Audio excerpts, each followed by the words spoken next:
Hey guys, it's me, Keisha, and I'm here with this week's All Tea All Shade Basketball Wives Orlando Season 1, Episode 6 review. So we began with Mackenzie and Rashad, child. This trifling Negro actually had the nerve to come on this show with this girl. Like, I don't care if you and Danielle are no longer together. Y'all literally just broke up. And you have the nerve to make an appearance on your new girl reality show that your baby mama is on, your ex-fiance is on. Like, he don't give a about nobody. And Mackenzie's so dumb to think that she's exempt from this same behavior. If he would treat the mother of his kids like this, what makes you think that he won't treat you like this? You can't be that dumb and naive unless you're just trying to trick yourself into believing that you're somehow better, and you're not. And I'm looking at this dude like, this what y'all been arguing over? He looked like Tigger. His braids don't even reach the nape of his neck, and they had beads on them. Him and Danielle look like they could be brothers and sisters. He ain't even cute. He looked like his name Rashad. He looked like he used to pee in the bed. Like, girl, ain't nobody girl, okay, whatever. So she says in her confession that she don't see their relationship ending how her last one did. Okay. All right. Next season, we'll see you on there crying, but all right. So Nikki invites the girls to a summer party that she's going to have, and she tells them ahead of time, no acting up. We're not about to argue and fight. So Morgan apologizes to her mom for resenting her when she was younger for her father leaving. So apparently her mother got pregnant with her and did not know that her father had a whole nother family. And so since he had a whole nother family, he refused to be in Morgan's life. So at first her mom was going to put her up for adoption, but when she gave birth, she couldn't do it. And she brought her home. And, you know, she struggled being a single parent, but she did what she had to do. But Morgan, you know, growing up, you don't think about all of that. You just thinking about my dad's not here and you're blaming your mom. And she apologizes because now that she's a grown up with kids, she gets it and she understands because her ex-husband hasn't been around as much as he should be as far as their kids. Like, he's financially doing what he's supposed to do, but he hasn't been present, which negates it all because what your kids need the most is your presence. So that's just so messed up. I hate when men do kids like that. It's just so trifling. Like, ugh. And them be the same kids when you on your deathbed, you would be screaming and hollering for. Child, okay. So her mother, you know, forgives her and understands everything that she's saying.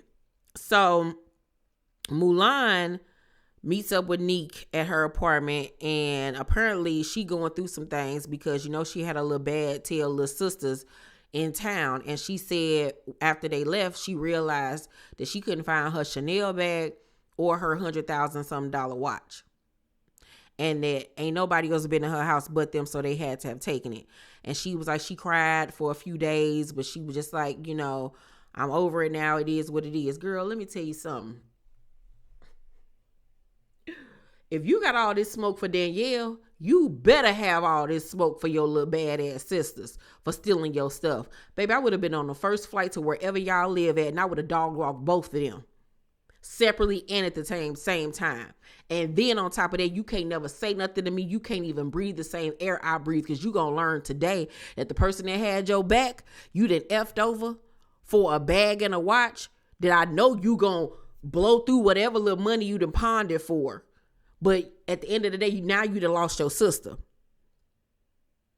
Girl, I would have beat them for old and new. You got me messed to the up.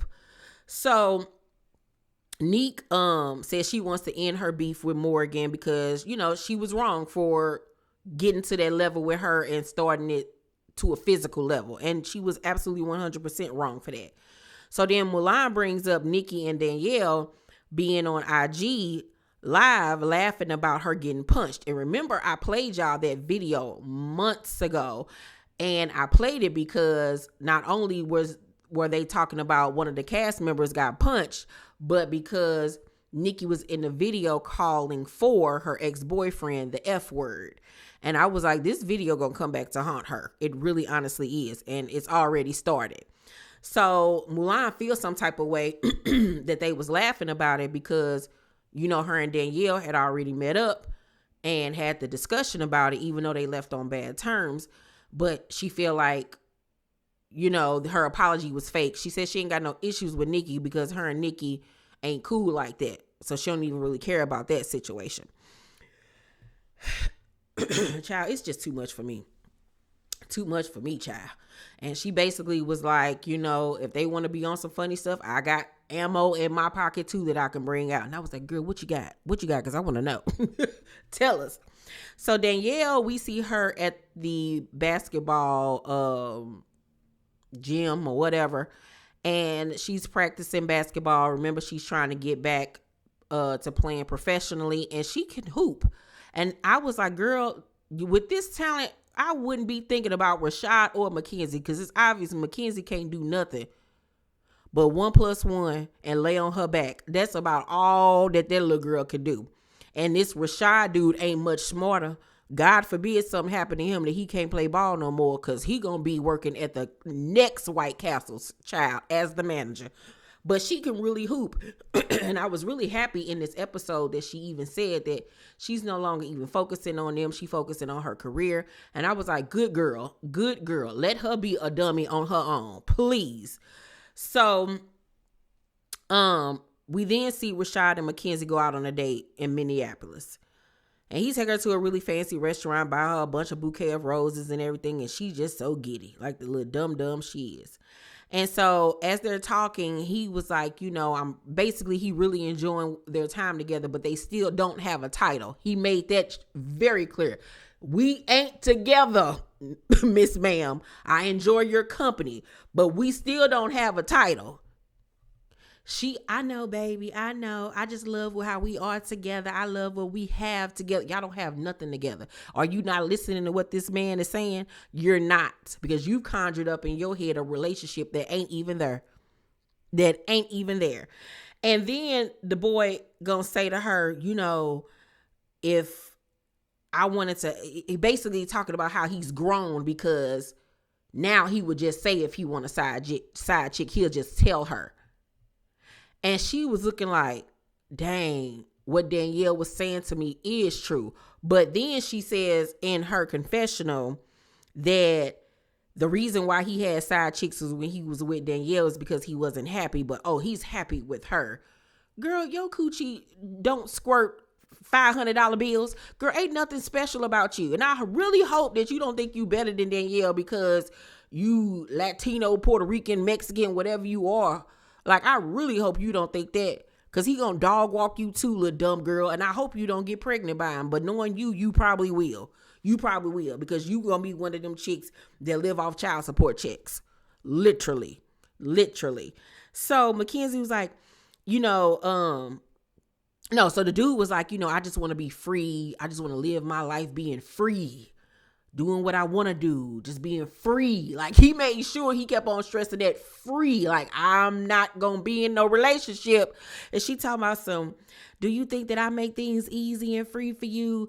Basically, like, trying to win his approval, because if I be subservient and don't, nag him and complain about us not being in a relationship, or him, not stepping up to the plate as he should, that's going to make him like me more. No, it's not, my love. It's not. You so young and dumb. Woo, woo, woo. You so young and dumb. And he was like, yeah. You cool, but I got to see. Time will only tell. I'm like, how you letting this cartoon character play in your face? Like, girl, good night. After that, we see Neek take a walk with Mulan, and we find out that the night before, when she went with Dwayne, her boyfriend, the basketball player, she went with him to his brother's party that he was having because he was releasing new music. His brother was a rapper. An altercation ended up happening where he got into it with some dudes about them having to pay $20 at the door. The argument went outside, and some girl was the one that ended up pow-powing him.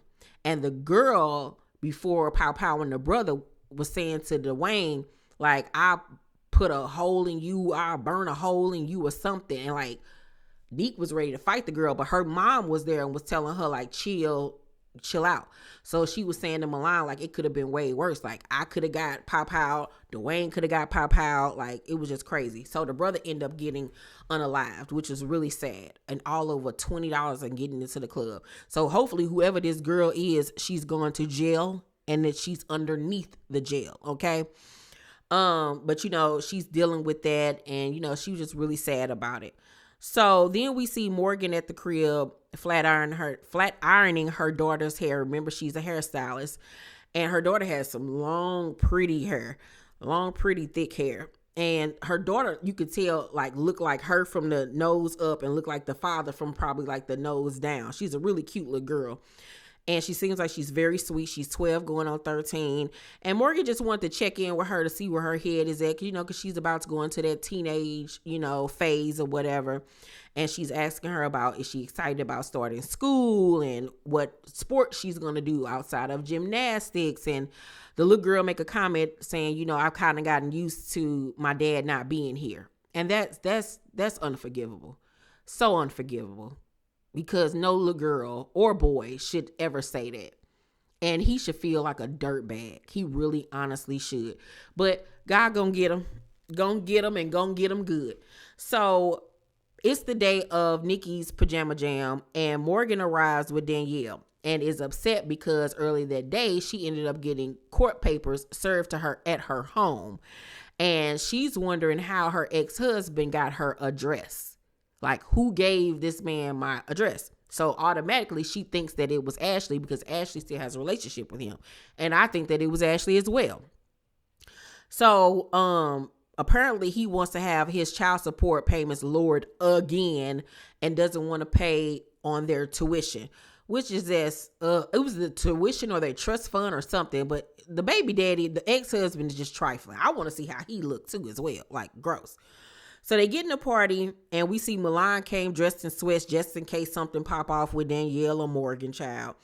Danielle is actually nice to Mackenzie. It was very shocking. You could tell at this point something happened for Danielle to be like, yo, I'm done with this. I ain't got time for this. They want to act the fool. Let them act the fool. I'm moving on with my life. And I'm just so happy that it didn't take for the show to air for her to see, like, I'm wilding. You know what I'm saying? So Morgan tells Neek that, you know, they're there to support her and Mackenzie, considering everything that they'd gone through, you know, recently with her boyfriend and Mackenzie baby daddy brother getting unalived. So Neek seemed, you know, susceptible to what they were saying. Morgan then asked Ashley, did she give her ex-husband her address? And Ashley was like, no. Girl, you know she lying. Like, the way she said no, you could tell she was preparing for it. No. Girl, you did it. And Morgan was like, you a liar. I know you did it. And she stand up and get in her face and pointing her finger in her face. And Ashley, in her confession, was like, it's a joke. It's comical. She wants to play the victim. It's like, you posted behind my store. Anybody can figure it out. Huh? To me, that was low-key you telling on yourself. To me, that was, you saw she posted something in the vicinity of your store, and it gives me that you then figured out where she lived and told her ex-husband. Because that don't make no sense. It really don't. You told that man. Because that was me feeling like you, like, literally just told on yourself. Girl, she had guilty written all over her face. I don't trust her. She looked like the type that'll be on that one Psycho Women show that used to come on or Oxygen or whatever, with them crazy women that be pow-powing and unaliving their husbands. And she's crazy. She's weird. So Morgan was like, I will unalive you over my effing kids. Like, cause you putting my kids in a harmful situation. I don't know if the baby daddy had been abusive towards her or something. I don't know. So Ashley was like, you're threatening to unalive me on camera. And Morgan was like, I am. Now, I understand as a mama, you being mad and all of that stuff. And I wish that Morgan would learn how to rein it in, because that was a bit much.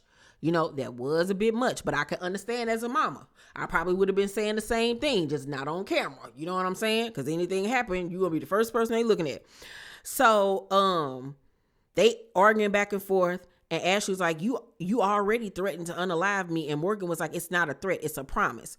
So Danielle was like, why do you feel the need to insert yourself in somebody's divorce? As somebody with a beautiful ring, you should be the first person to like be uplifting somebody. And Ashley talks, I can understand that. I can understand it. But she didn't care. She did not care. So Megan ends up giving Danielle the Girl Power Award because of the radical change that she's made. So then Mulan come with it to Danielle and say, I feel like you're full of ish. And brings up the video of her and Nikki out and making fun of or laughing at the fact that she got punched. So Mulan was like, you said I was scared to fight you. What's up? And she stand up. And Danielle still was sitting down. Like, she wasn't scared. And I was like, I wish you would have had this energy with Mackenzie when y'all was one-on-one. Because I was like, you was letting Mackenzie son you. But I didn't honestly feel like in this scene, like Danielle was scared of Mulan either. So security end up jumping in between them, and Mulan is trying to hit her or throw her phone at her, and that's when Danielle get up and Morgan, like I said, what's her name? Mulan tries to either like hit her or throw something at her, but security is blocking them. Next thing we know, Morgan picks up something off the floor that was heavy and threw it at Mulan's direction. I don't know if it was a phone or what, but it damn near took off one of the security guards' head. So as they're being escorted outside and separated, Danielle was like, girl, bye, you sell your punani on OnlyFans for a $7 free trial.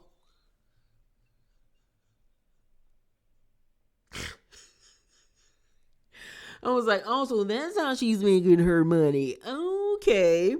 So she and Morgan are escorted outside, and Ashley then grabs her phone and calls the popos and says, my name is Ashley, and there's a girl here that has been threatening to unalive me. Yeah, her name is Morgan Bledsoe. We're at an Airbnb. There's a bunch of cameras here and security guards.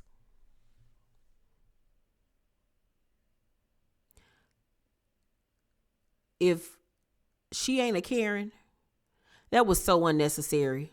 So unnecessary. The girl was already outside. Or regardless, you said it's security everywhere. She's not getting to you. She's not going to unalive you. Like, she's a vindictive biznae. Vindictive. Which further says to me that, yes, you were doing everything that Ashley is saying that you did. That's why she hates you so much. Because you a crazy, vindictive, put a rabbit in a boiling pot of hot water type of chick. Like, she the type of person that you would have to unalive. Because she just gonna keep on coming back for more. Like, she's crazy. Child.